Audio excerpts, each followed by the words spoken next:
were talking about having retired from football and now you were full force on your television career. Let's talk about the Super Bowl. 1967, you worked on the first Super Bowl.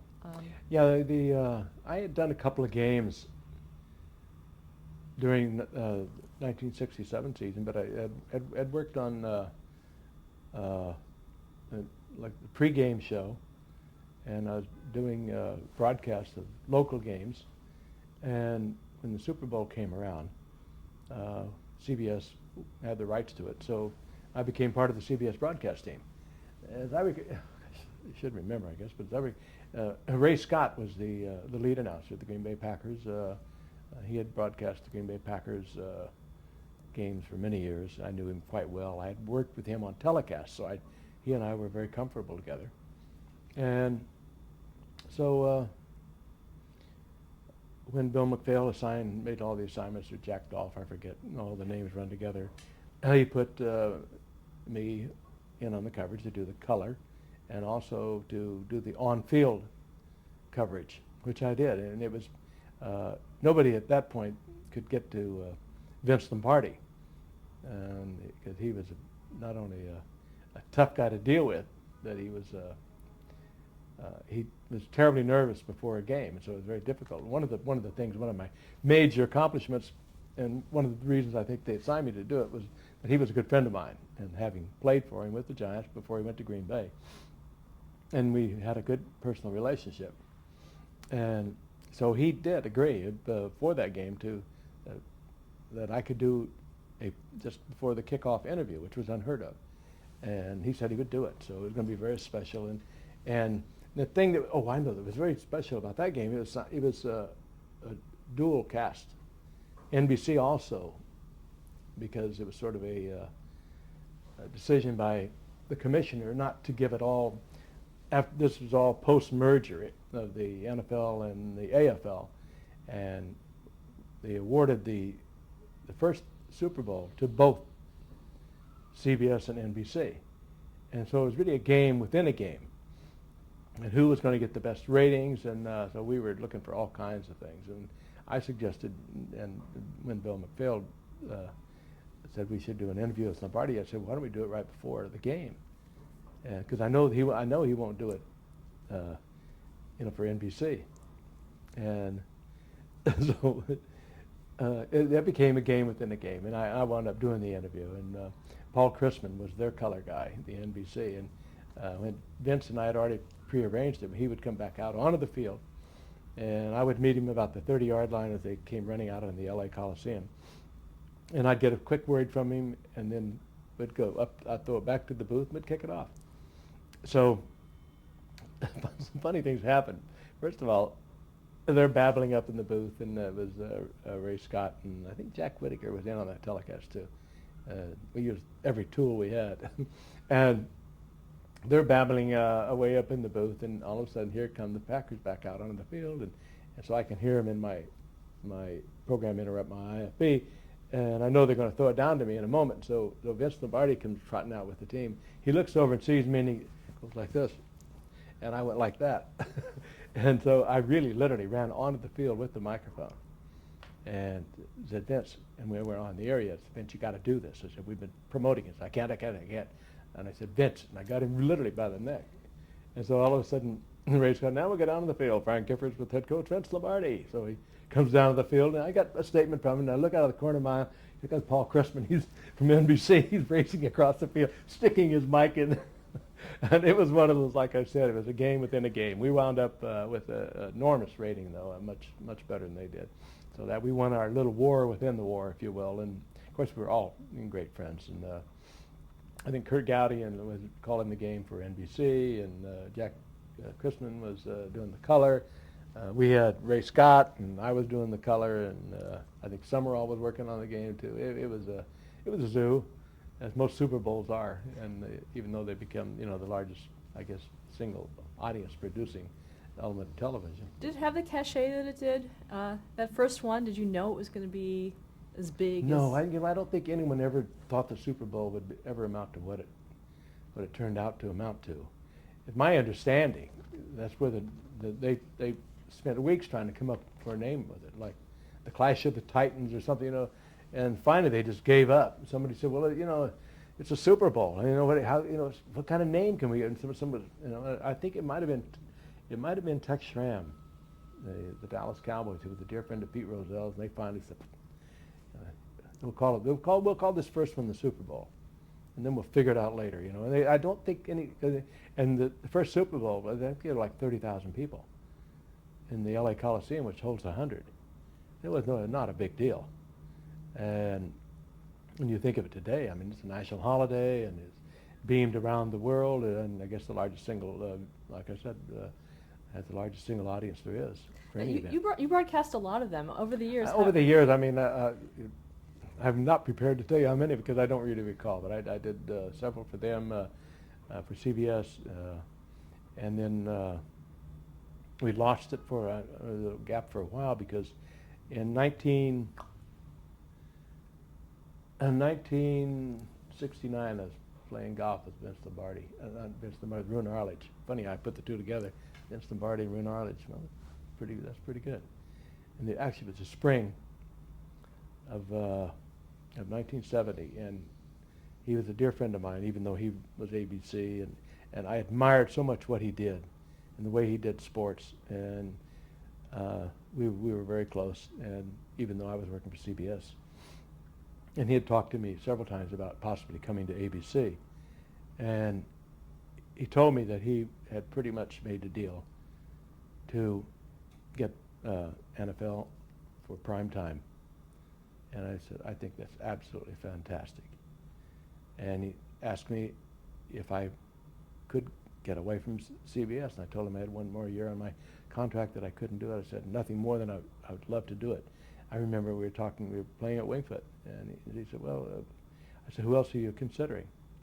And he said, well, we're going to have Howard on it. Howard, of course, at that time was already legendary on his, you know, with his sarcastic radio, and he was just Howard was Howard. What can I say? And everyone knew who he was, and I remember saying, oh no, come on. You know, he said, exactly what he said was, what do you think of Howard? And I said, not much. And we sort of laughed about it. He said, well, I think we need him to spice it up a little bit. And he said, I said, well, you know, I can't do it. But, you know, I know Don Meredith is a dear friend of mine. And he had retired the year before and gone through some problems. And we had kidded him many times and that he would be awfully good on television if we could get rid of his accent, his Texas accent. And after the 1968 championship game, which they called the Ice Bowl, it's a legendary game in the NFL's history of the Green Bay playing the Dallas Cowboys, and they wound up with Green Bay winning the game of a quarterback sneak by Bart Starr, and 9 degrees below zero, and everyone slipping and sliding. And that would have been the year that the Cowboys finally put it together with Don Meredith. Well, after that game, Don was just kind of devastated by it. And the next year he struggled through it and got benched. And he decided to quit. And he and I had become fairly good friends. And I was doing local TV, and I would interview him when the Dallas Cowboys came to New York, and we became pals. And after that game, the Ice Bowl, the custom was you never interviewed an NFL losing player. And that was sort of the tradition. You didn't do that in television. Where did that come from, do you know? I think it was the respect that the NFL, I mean, the networks had for television, and I mean for the NFL. And I think it was something that Pete wanted, Rozelle, and before that was Burt Bell. And it continued, and just through the years until I said, I think I can get Don to come on, because it was I said they should have won this game. They could have won it just as easily as it. So I remember who was our producer at the time, and so I left the booth, went down, and I went into the locker room to do the post-game show and do the interviews. And I interviewed the members of the winning Green Bay Packer team and Bart Starr, and it was. And talked to them, and during the commercial, I said, give me a minute. and throw it back at the booth. I'll go in and get Don. They said, he won't do it. And I said, he'll do it. So I got him to come on, and he was spectacular. And of everything that people remember from that game, I think that's one of the things they remember the most, the ones that stayed tuned, was the honesty and the humanity that came from this football player who had lost the biggest game of his life. And he was wonderful. And so a year, 2 years later, and it came to mind to me when Roon's looking for somebody. I can't do it. And I said, well, what about Don Meredith? He said, you haven't done anything. He said, he'd be great. He came into New York, had one meeting with Roon. They started out having lunch. I was doing local news. They had lunch at Toots Shores, and I went back to do the local news. I joined them and back to the local news, and I came back and I met them next door at 21, and they were still talking. By the end of the night, they'd made a deal, and that's how Don came to Monday Night Football. And the first year, Roon brought in Keith Jackson, and with fully aware that I was going to play out my contract, so to speak, with CBS and would join the following year. And I was also aware that if things really went smoothly and big, then probably, in all probability, Roon wouldn't be changing it. It would make sense, even though we'd talked about it. And as it turned out, again, we'll point out that the UN is right around the corner, and they're convening here on September the 18th, 2006. All these numbers, all these names. So when Monday night was an immediate hit, and there was no question it was, a big show. And at the end of the season, Roon called me and said, "Are you going to be free to do it next year?" And I said, "Well," I said, "Can you do that?" And he said, "That's what I want to do. I want to put Keith Jackson." Stop this. He had made a college deal.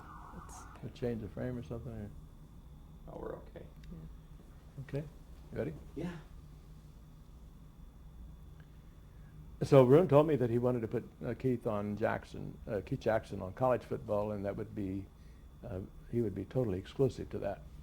And which he did. I went to Monday Night Football, as they say, along, so that's the history of it. And Keith went on to become a legend in college football, and he was a great broadcaster. It was very difficult for Keith, who has such respect and such command of the grammar, and he's a brilliant talent. We've seen that many other times in the Olympic coverage that we did, and I guess probably it was a good thing that I got involved in it because of the personalities involved. As the game became so big, Monday Night Football became so big. That kind of recognition, that kind of attention from millions. I mean, we were getting 26, 28 ratings, and that, I mean, just about everyone in the country is watching Monday Night Football. We didn't have competition from satellite. We didn't have competition from cable. We did things. We were up against the Lucille Ball show, and they moved that, and it was everyone said, "Well, only the men are watching." Well, they took some surveys, and it was not just the men. The women were watching, whether they were watching because of Don, me, certainly not Howard. They were watching because their boyfriends were, their husband was. They went to show they were interested in it. Yourself, a lot of women like to say that they know a lot about it. I mean, most women hate football. Let's face it, they do. A bunch of guys running around out there scratching, spitting, but the bottom line was, for Monday Night Football, everyone was watching. It was hot. What was your role in terms Mediator, of your team? I guess, would be my role, making sure the nuts and bolts of the game were brought out. No, I think if you go back and listen to some of the telecasts, we had a wonderful rapport. It was contrary to what a lot of press reported. We all got along great, and the first 7 or 8 years it was with Don and Howard and myself. And Don left for a couple of years, and then he came back for a couple more years. And we brought in Fran Tarkenton, and Alex Karras came in. We had I worked, I think, all told, 9 different broadcasters. And yet, when people think of me as it relates to Monday Night Football, they think of Howard and Don. Although there were many broadcasters I worked with over the years. But I think what cemented the Monday Night Football in the minds of the viewing public, particularly the sports viewing public, was the three of us. And we each had kind of, but it had never been delineated to us as to what your role is. We just sort of found it. And Don became, it was the strangest thing. Howard would get off on his nasal sort of a twang, the big city. He had the big city accent. He had the New York accent, and people across he'd make these pronouncements from on high. And of course, sometimes it worked, sometimes it didn't. In most cases, he had no clue what he was talking about. And when he got into the personalities, he was fine, because he had a good understanding of human nature. Very little about sports, even though that was what he made his career on. Pardon me. But he had a great mind. He had unbelievable recall, and Don had that way of just puncturing this city slicker balloon in front of thousands of millions of people. Howard might be pontificating on something, and all of a sudden, Don would say, "Oh, come on, Howard," and that was it. All he'd say. But the next morning, I'd be walking down the street or something. "Did you hear what Don did to Howard last night? Oh, Frank, did you? Boy, he really got him, didn't he?" And so I think, what in the world is going on here? And it was the interplay between the three of us that was not planned. It just happened. And it was a very simple thing, and it was probably very simple to Roone Arledge, who knew what he wanted in almost every phase of his career, and he was brilliant. But it was fun, and we had a great time, and it was, it changed, I guess changed the pattern of home viewing and television. It certainly changed programming for the networks who programmed on Monday night. And I would say it's just grown from there in the NFL. How did you, in terms of preparing for a broadcast, how was that prepared? I worked very hard. Howard had a very unbelievably retentive mind. I don't think I ever saw Howard read much of anything.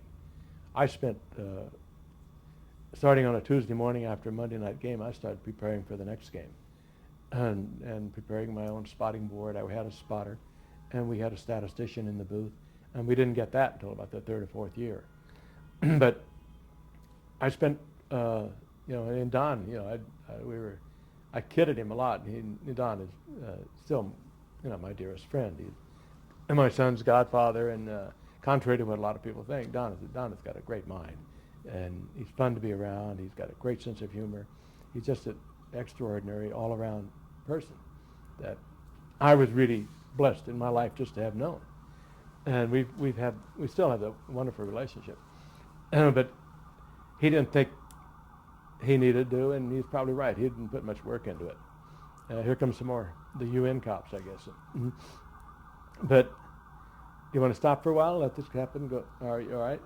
I guess we'll just punch through it. Keep going? Yeah. And when the three things came together, I'm talking about my preparation. I worked from one game to the next, and 27 years of it, and it just went by like that, and the whole family went by like that. And I was also, doing all kinds of other television shows and involved in so many other things that it became such a hit that, we'd be, at the affiliates meeting, we would be here, we'd come into the city, we'd have to go in early because the media wanted to interview us as opposed to the players. It was an incredible happening. But it was a fun trip. And as Don said many times, it's a strange trip that we're on. There was that. How did the three of you interact off camera before a broadcast, say? Well, contrary again to what a lot of the other media was reporting, and they had to cover it whether they liked it or not. And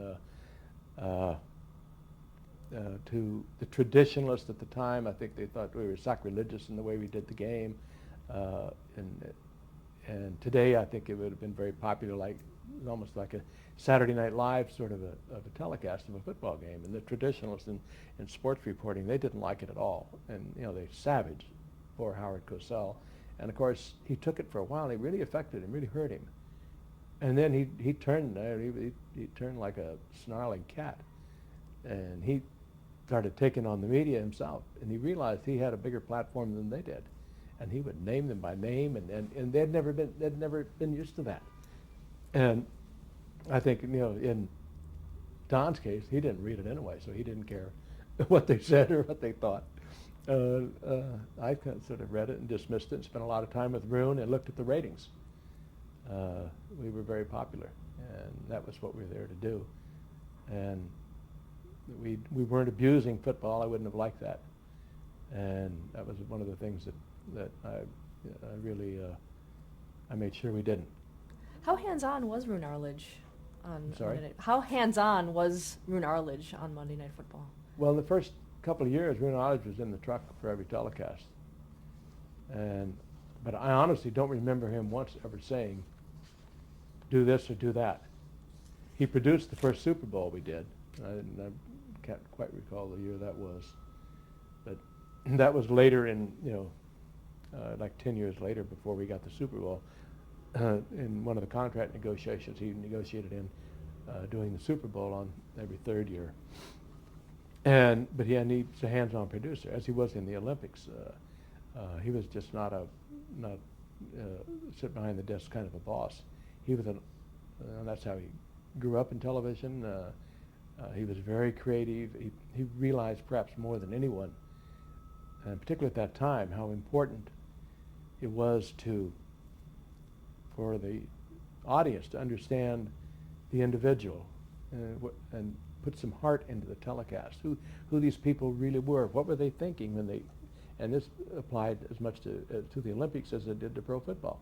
And he had covered, of course, several Olympics before we did a Super Bowl on ABC. He just took the same awareness of what the audience wanted and brought that to football.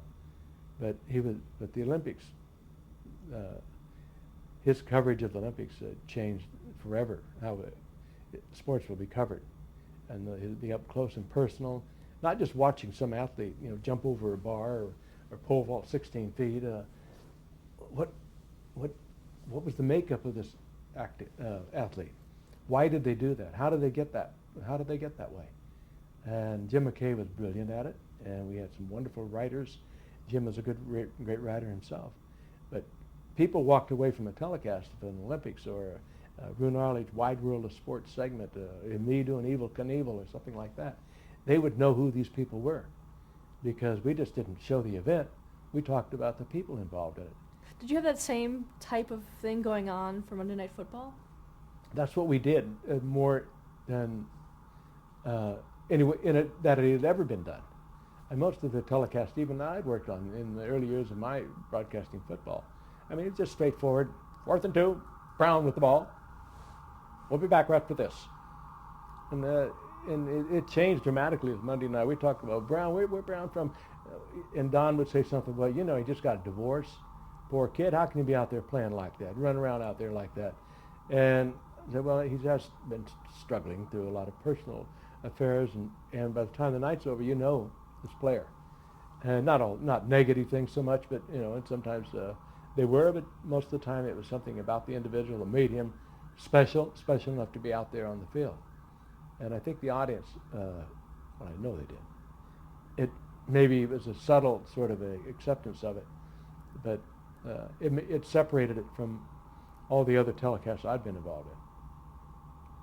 Did you have some of those types of things prepared before you went on the Well, air? it's part of the research that I did. Howard did his own research. How he did it, I don't know. I don't think I mentioned that I never saw him read anything. He might be scanning something, and of course he thought any of the press reports were garbage anyway. So, but he always came to the booth loaded with unusual statistics and usual reflections about the individual that we would be covering that night. He did the same thing in boxing. He got very personal about it, and we did the same thing. I did my homework on it. I would spend a lot of time with if I could, the player themselves, and if not, certainly the PR people who knew that player very well, and make sure that we knew we weren't missing a story about the individual. And even though we would cover the event, the nuts and bolts of the event, we would also try to give you a good look at the individual involved. Where were you located during the broadcasts? We usually on the 50-yard line. But there was a lot of distractions. Monday Night Football. I don't know how many presidents we had in the booth, but we had Reagan. Reagan came to a game when he was a governor out in California. Actually, the year when he was off before he ran for president, in, 79, and he said, gosh almighty, funny how you forget that. Well, we had a lot of important people, but we've had. That was a big thing that we did the early part of Monday Night Football. Really thought that would be to make it sort of like come on, like people like John Denver walking into the booth and what do you think about this game? But or Howard usually doing the interview while I tried to do the game. Don dozed off or whatever. We've had some fascinating things happen. Some of the hilarious things. We had one particular game. I think it was Houston was playing.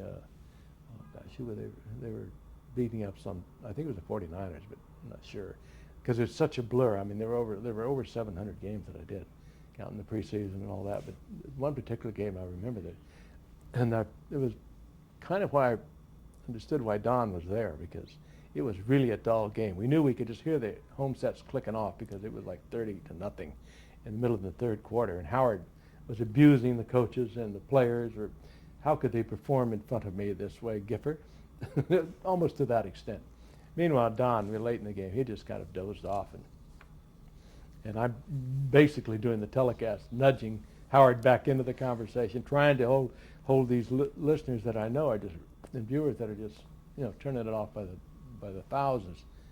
And so finally our director, Chet Forty, who was just really a very creative director and very good, and he would take the chances. He was a risk taker, and he took a shot of this little sleeping Houston Oiler fan in the end zone, and before he did, he said into my ear, "We're going to give people an idea how boring this game really is, Giff."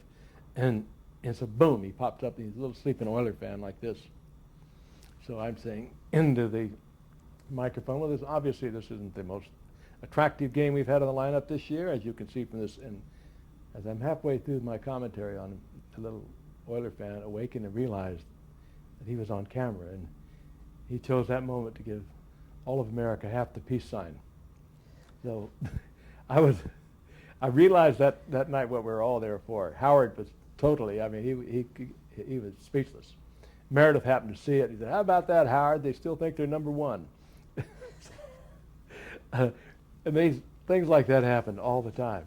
And it would be, Don would refer to, that one time we had a game in Miami, and we found Don, and he thought the game was in Minnesota. And I said, "Don," he said, and it was in Minnesota, and then he thought it was in Miami, Minnesota. And I said, "Don, the game is in Minnesota." He said, "Oh man, that game down here is much nicer. The weather's so much better down here." But we had a lot of laughs. I mean, it was a rare trip. Stop there and change the tape. How we doing?